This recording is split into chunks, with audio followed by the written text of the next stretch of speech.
Good afternoon, welcome to our panel, Painting Immigrant Portraits. My name is Michelle Cruz, I'm a fellow for the U.S. Child Revival Mural Project. Today, we'll hear from student artists who are participated in creating portraits that represent stories and lived experiences of undocumented people in the United States. The artist, Dr. Lizbeth Santana, and her students who collaborated on mounting the mural will be reflecting on their experiences of exploring U.S. child immigration issues through hands-on and embodied process of painting and installing the mural and through sustained presence of the community, meaning and engaging with local residents. We'll talk today about the artistic process and the ethical responsibility, emotional impact, and what it means to create create art rooted in immigration stories in today's political climate. So we'll start with some introductions. We have today Rachelle Campos. Rachelle is an undergraduate student at Baruch College, majoring in digital communications with a minor in Latino studies. Her academic focus and creative work centers on art as a tool to uplift, document, and amplify the lived experiences and voices of her community. She is passionate about using storytelling, culture, and media to create meaningful representation and social impact. And we also have Madeline Mendoza today. She is from the Dominican Republic and her senior at Baruch College. She has been passionate about politics since she was a young age. And we also have Estrella Martinez today. She's a junior at Baruch College, majoring in digital communications with a minor in Latino studies. She's a first-generation Mexican-American college student who loves opportunities to do creative, community-focused work and conversations about culture, identity, and media. On campus, she's involved in marketing and culture organizations and is excited to share her experiences with other students. We also have Samantha Quervalu. She is a senior at Baruch College, currently studying Black and Latino studies, minoring in psychology with a passion for mental health and advocacy. And my name is Michelle Cruz. I'm also a senior at Baruch College. I'm studying sociology and I also have a minor in law and policies. I also had the opportunity to go to Fresno to install the sister mural this last summer. I also got to meet more storytellers. Also got the opportunity to meet other storytellers during the last spring semester, as part of Dr. Lizbeth's speaker series. We got to meet Krista, Faye, Kachumari. They're part of the murals. You can see their faces. But we can start with the first question, and this has to do with your creative process. Can you describe a process for painting the portraits that are part of the U.S. Child Revival mural? Yeah, sure. So the mural itself speaks more to the people who are being showcased and the kind of art that it was. It was like paint by number style. So like all of the paintings are like very simplistic in the sense that anyone that doesn't really have that much experience in painting murals, like large murals, and like can seem a little intimidating at first. But the setup of it is pretty simple. You just follow the pattern, and Professor Lizbeth prints out like the images so that way we can follow along with the people. And as we're doing it, like, you know, you're really focusing on like who it is that you're painting and like why are you painting them and like everything that comes with that. Anyone else? Yeah, so I guess just to follow up with what Sam was saying, it's sort of like it's a paint by the number method. So you know, again, it's very easy. It's not too complicated. Dr. Lizbeth curated it this way so that it could be easy for people with limited to no art experience, I guess, which is also what makes it such a interesting and cool experience. In the beginning, when you look at it, it all looks all over the place, and you might think that it's gonna. When you see a bunch of lines, you sort of get like thrown on. You question if it's gonna look good or not. Once it's done and finished, it actually is worth seeing all the work. But I would say also, it's like a fun way to connect with the people in your classroom because sometimes we see like, oh, we just like talk to the professor occasionally. But I would recommend like be open-minded to speak with people because sometimes they will like be open to talk to you because they like just shy at first. And also as someone who has no audio skills, that was a pretty easy backline. Even if more if like if you're like perfectionist people where you like little and you like little slow, it's very cool. And also you can put music and talk and wherever you feel comfortable itself like doing the project. And I was like, wow, pretty easy, pretty straightforward, and the environment is pretty chill, and you feel so comfortable to open even spoke more with the professor as well. So these portraits are not just fictional subjects, they're real people. So I want to talk about the responsibility and representation. So my second question will be, what responsibility did you feel when representing the story of an undocumented person through the painting of the portraits? Is this gonna happen? Should we just turn the lights? Good job. on? I feel like the responsibility you have to paint someone's story or face is very deep because you're not just reading like their info, their bases or whatever like they put. You read like all the like different things they have and how they're facing it. So like the responsibility of that is like to have a lot of empathy, to have be open minded, to feel like atrocious things have they being suffering or living since a young age. Also, how the deportees who live in another country was a few years ago, they still have like this representation because they married as well. So you have to have open eyes and empathy, even more like in taking with the climate, who we can see how even innocent young kids and people from all ages are being like destroyed, ripped out a part of like regular daily basis lifestyle. So it's very like painful to see sometimes. And also you can have be more it's painful to see and to live through it. You have like more like an immigrant backstory to go back. So you have more connection with them.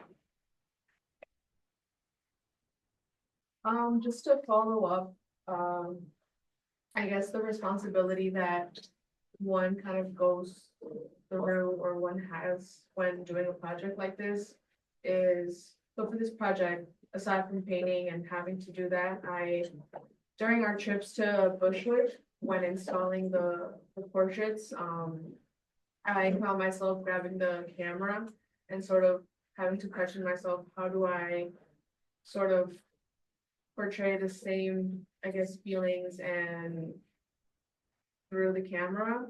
So that was also a pretty cool experience. Again, these are people's true stories, they're not fictional characters, especially when you've gotten the chance to meet them and paint their stories with them.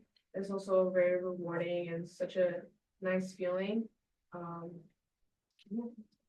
And I just wanted to touch on, like, I think there's a lot of intentionality behind everything that Professor Liz like has us help create as well. Like, you know, it's a whole step-by-step process. Like, you know, you come into the class and you're introduced to these topics and you learn about these people's stories, and then you start to like have the individual people that you're working on. And then when you're painting them, there's a lot of like, obviously, although you're gonna handle with hair, there's like a special kind of like care that you're taking a moment to like really make sure that, like, as everyone has said, like these are people's stories. You don't want to just rush through this. If you have to go over it a few times, you go over it a few times. Like, you want to make sure that everything is done perfect, not just so that it looks perfect, but because like it's someone and you want to make sure that you're like giving it that place and like that importance.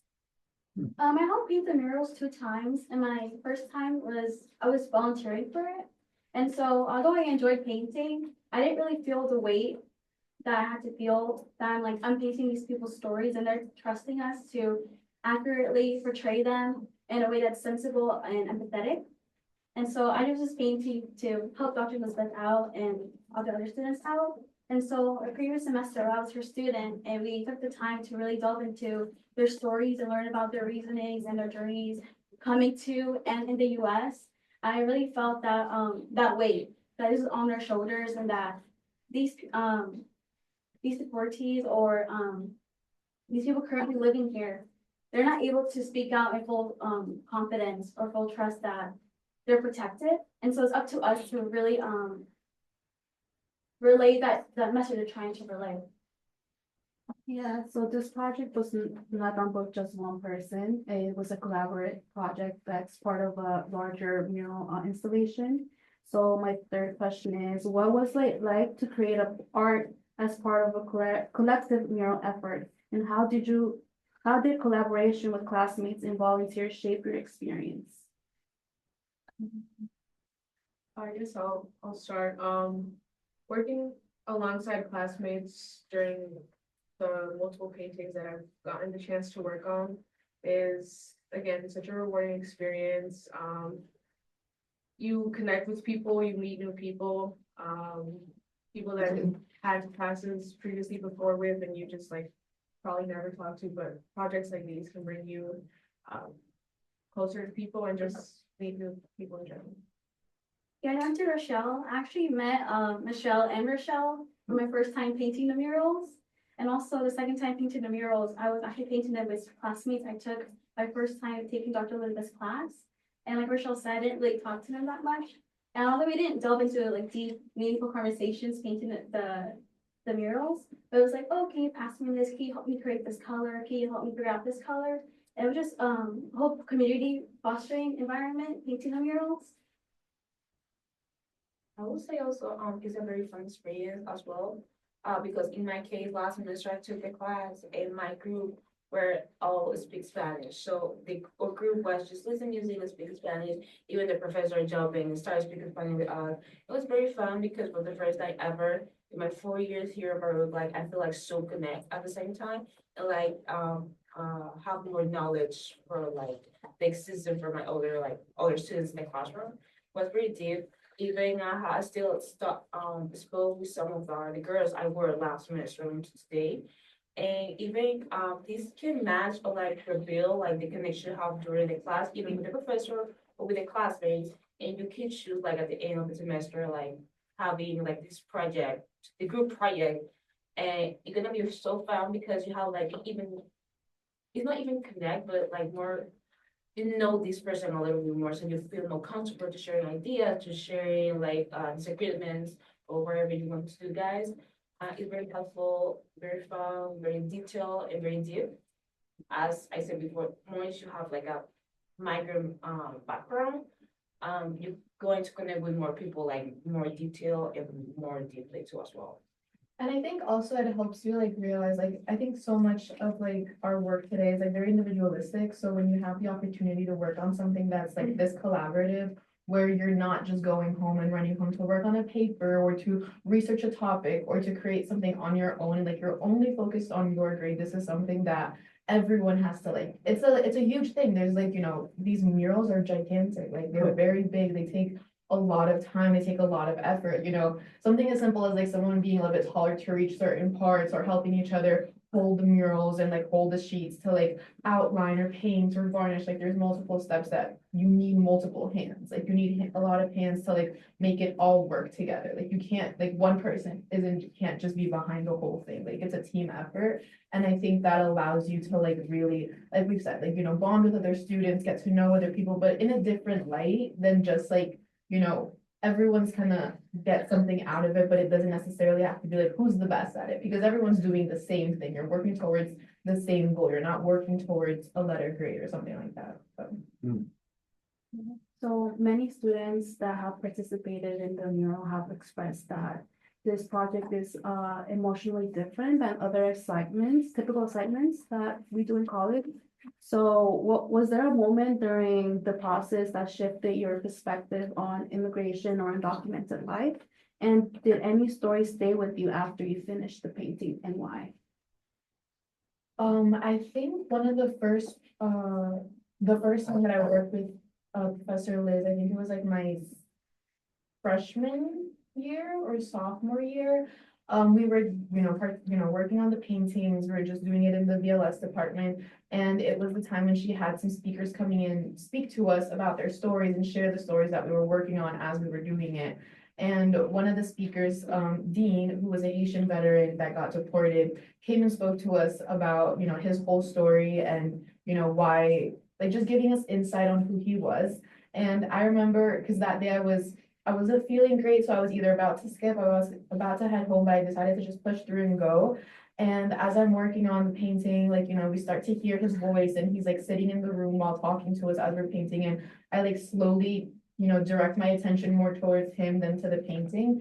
And just sitting there and listening to like his, like, it's a heavy, like his life story is really heavy. It was really impactful of like just hearing someone that had contributed, you know, quite a lot, like, you know, he was in the military, he was a veteran, and like to get deported, it's not really easy. Like, yes, it's, you know, emotionally heavy, but like it kind of goes to give you that, you know, extra motivation to handle with care, be intentional, and, you know, just be aware of like what you're creating. And that really stuck with me. Because that was a story that, you know, you read briefly about. It's different to read about people's stories than for them to come in person and talk to you about them and like see them have like an emotional moment and see other people painting their face, like them seeing that process. It's very emotional and it's very heavy, and it just makes you realize that like you're a part of something that's very impactful, not just to one person, but to multiple people. So yeah, so I definitely agree with Sam. Dean's visit is also a visit that's will sort of just stay with me forever, because he was the first person from the project to visit us at school. Like mentioned, he is a deported veteran. I guess being someone who decided to fight for this country and give it all to this country, the same country decided to turn on him and send him back, which was, it's absolutely, it's very devastating to hear. And his story as well, when I learned that he went to the high school around my area, knowing it's not the best area, and just kind of his life, his growing up, and the story with his kids was also pretty deep and very, very sad. So yeah, just again, you know, to emphasize the idea that these people, for example, touching a little bit on the subject of deported veterans, like in Dean's case, there are people who risk their lives to serve this country, and it's the same country that turns back on them the minute the slightest thing happens. Yeah, Santa Rochelle, makes you think like who is really an American, who counts as an American, who is being treated as an American. I cannot remember her name, but we painted a mural of her, and she built herself up. She immigrated here, and she went to a Ivy League school. She got a master's degree. She worked at a really big, I think, consulting firm. I think so. And she got making six figures. She got her own house, and she was living on quote unquote the American dream, but she was told before she came that she was able to achieve it. She came and worked hard. And that's all she did. She worked hard and hard and hard. She saved herself. And then she said that she still didn't feel like she was part of this country because she was scared. Like every day she was living in fear that one day she'd be deported. Or one day they just switch up on her and say, you're not really part of this country. And so she ended up self-deporting. I think now she lives in Europe, and she says she lives way happier over there than she ever lived here, even though she achieved quote unquote the American dream here. And I think hearing her story really, maybe like that's horrible. Like you work so hard, you do everything people tell you to do to be the perfect American, the perfect immigrant, and even then you still don't have the protection that you belong here. Another one? I remember the professor bringing up some like the micro approaches to the class, but I really remember like each author of like the books or the readings you recommend as well was perfect, and we have the pleasure and to meet each one of them, even they have shared their own migrant story, how they still here. Madeline Mendoza, she's Colombian, and she shared all the way up with North how she migrated here to the US, specifically to New York. Also, we heard two books about him. We have the pleasure to meet him a few times, but he's like a Mexican American, like third generation, but still have this struggle to live, even he's legally here, his family secure, his profile to be deported, and most of us sometimes we're profiled to be deported or just picked up by the government. All these things are happening at the same time. But one of like the stories who remained me, was a little family. It was the family Martinez family, who like the wife, the husband, the little kid, the little girl, who was the daughter. It was a beautiful story to hear and to read as well. We don't have the pleasure to meet them because, they're so busy.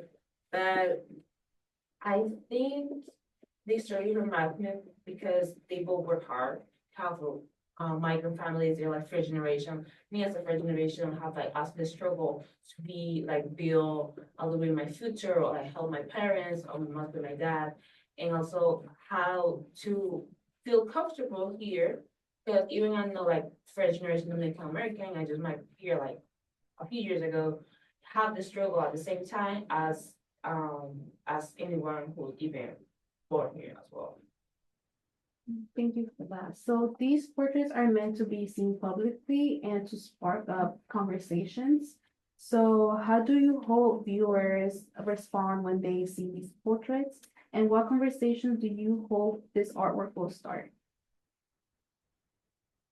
I definitely think, and hope that, like, when people see the work, that they take a moment to like read the stories and to see that, some of these people share similar stories with with themselves or with their family, and to like find a little bit of commonality and similarities in the sense of like, we're painting these stories, but they're not that different from our very own, like, parents or grandparents or family members.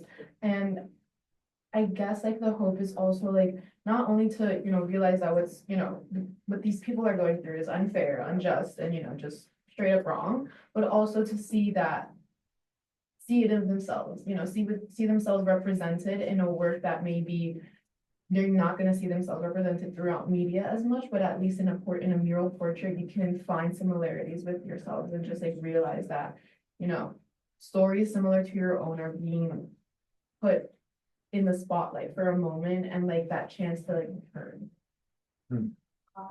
Yeah, so to follow up,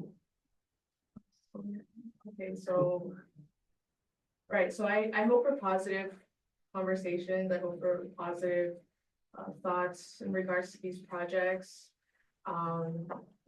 Again, if we kind of take a look into what's currently going on, current administrations and everything, the same way that these stories were around during different administrations, I fear that we will also, in a couple of years, projects like these will be done with current stories of current, people's situations.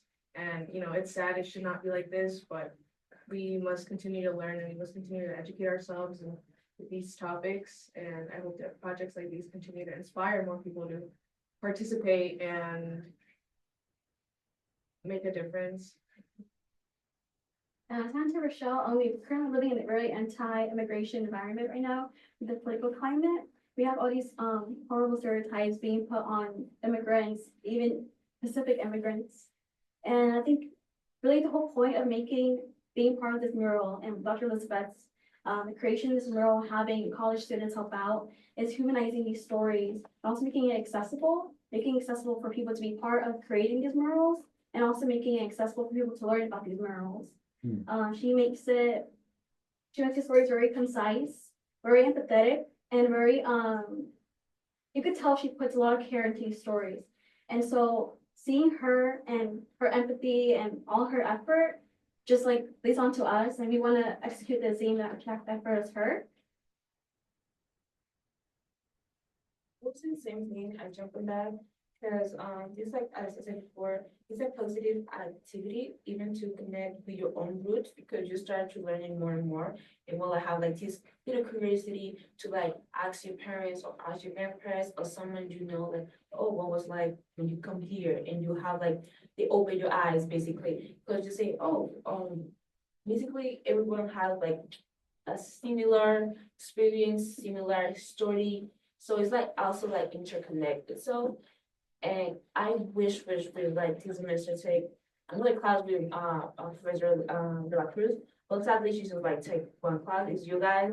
Sadly, that's the only class she's is doing this semester. But was like so positive the impact you have even in the students and the project itself. I still remember like detail, I have like in my phone, like post organization, like all the porters I paint and all the things I do, even my hands, like for 3 days straight was just like nasty with all the paintings and was chaotic because even in the office, we're doing painting as well.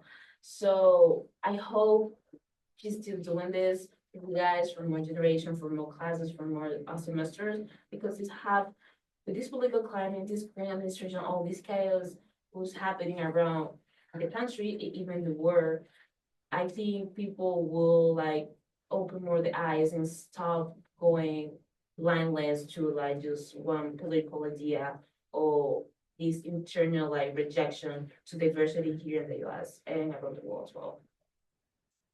So as we mentioned before, these are real people, they're not fictional characters. So my next question will be about ethical representation. So what does ethical representation mean to you after this experience?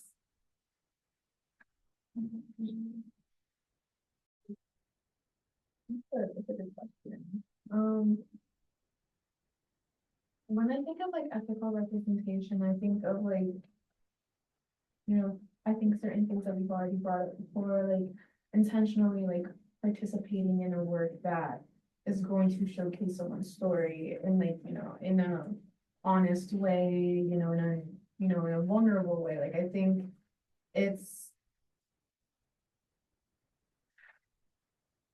for me now after the project, I think doing the proper research, doing like, crossing, doing your due diligence on like what topics are you like exploring with the specific project, who are you exploring, what's the demographic? And it's like a demographic of also specifically like men and women, children, it's like, like people of color. And it's like, I think to be able to like ethically represent them is to like be able to cover all your bases in a way and make sure that like as much as you can to like give, that representation to people who didn't have it previously. So I think that's like kind of how I think of it now, to like be intentional in what you're researching, be intentional in what you're creating, and make sure that it's as honest and also like within reason. Like, some people may not want their whole story, I guess exposed in a way. So to be able to like, know where and when to like stop and at what point,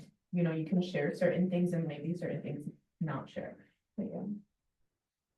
Yeah, to follow up, I remember when we were working on, I think it was Krista, who, when she sent over her work for us to work on, a lot of the stuff was, she blurred a lot of faces and pictures, and, that just shows to be also, we learn to be respectful with these people, with their stories.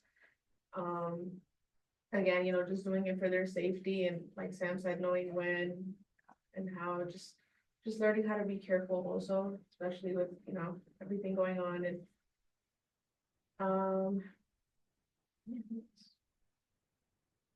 I also recommend like if you don't like just blur the faces, also put in like nicknames or fictionally individual. That's another ethical way to protect their identity, their story, because we don't know if someone are looking for them and going to do something bad. So the perfect thing is putting like a nickname besides with their faces, and just have created like a fictional world, but also is their reality.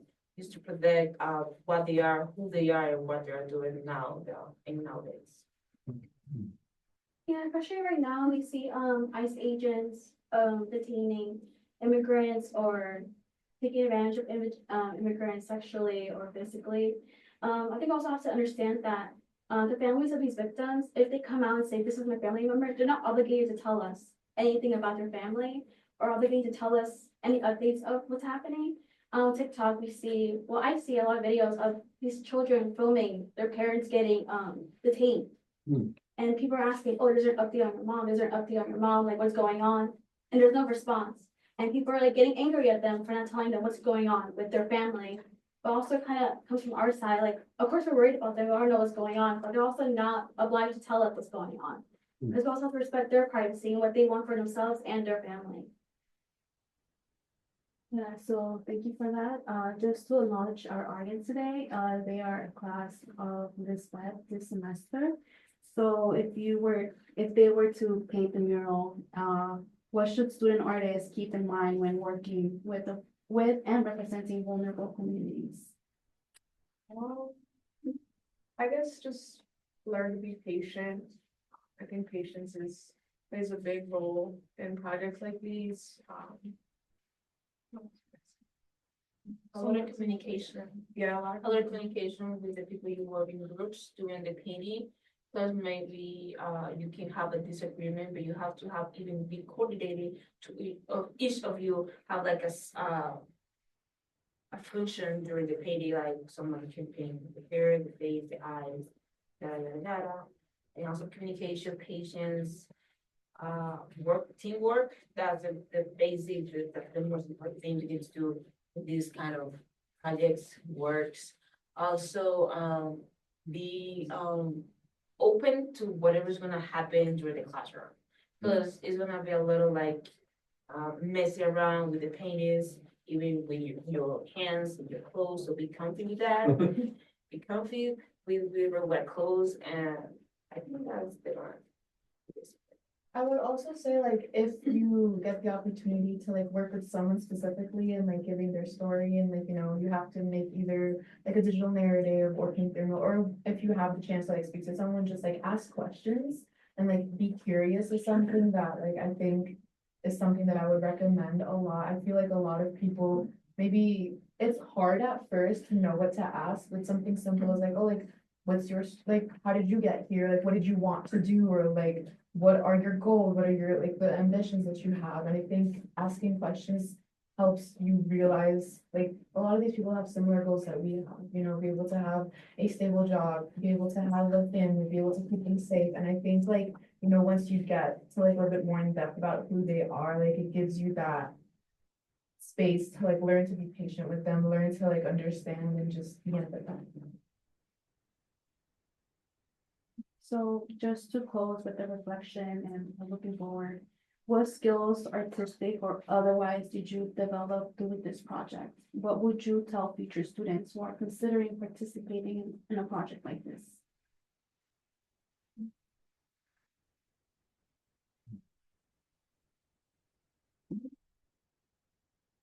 I think skills wise, there was like for the digital narrative, we had to learn to use like video editing softwares. And although like that's like a very like a specific thing that maybe wouldn't come to mind when doing like a mural, like there's different aspects of, you know, these projects. So I think like being able to use a platform that people use for like content creation for something that's a little bit more deeper, a little bit more emotional, a little bit more heavy. That's a skill that, you know, I have a little bit now, just like very intro, very novice level to like kind of know how to use these platforms, I guess, or like softwares. To answer the second question, like what I would tell future students who are considering taking a course or painting a mural, would just be to treat the project with care, be responsible with it, learn to love the project. I mean, you'll love it eventually. Because I mean, for example, like the first mural that I did that was taken down to the US-Mexico border. I've never been to the West Coast, so doing these projects, it's like having a little piece of me on the other side of the country, which is really, it's a really cool thing. And yeah, I hope to visit those spots sometime. For me, the first time I painted the murals, I painted it with my boyfriend. And so it was just me and him working on one portrait. And so I kind of took over painting the mural. And so my second time I did it with my class. And I kind of learned like I have to really like, stick with my little section and I have to respect other people's sections. I learned how to really, like Samantha was emphasizing earlier, collaborating and communicating. Okay, I'll do this side, you do that side, but we can also help each other if we need it, but we have to say we need help. You can't just assume the other person needs it. Another skill you learn during this project is to be patient. If you're like a patient person, you need to like have the follow the other people like this, because you can finish like your own section like in 20 minutes, and the other people take twice of that. So patience, also the skills to have like editing a lot of things. I do audiovisual, essays, how they give you like a lot of tools to like develop a lot more things like you can do in the future. It is no matter for her class, but like for the class as well, they have similarities of that, and I can say for myself, I can open more my eyes in like the kind of art, because I know now it's like a long process of pain, of patience, of hours of work. Even your body hurts sometimes. You can look like a little granny because your body's gonna stick a little together. But besides that, it's a beautiful project, and everyone needs to do that. I would recommend 100% to anyone, no matter like, no matter like who they are or what they come from. You learn a lot of stories, a lot of other stories, a lot of love, I can say, because you even have some feelings for the migrants, for the portraits, because you have connected with them in some kind of way. Thank you for that. So that was my last question. Thank you, guys. A round of applause.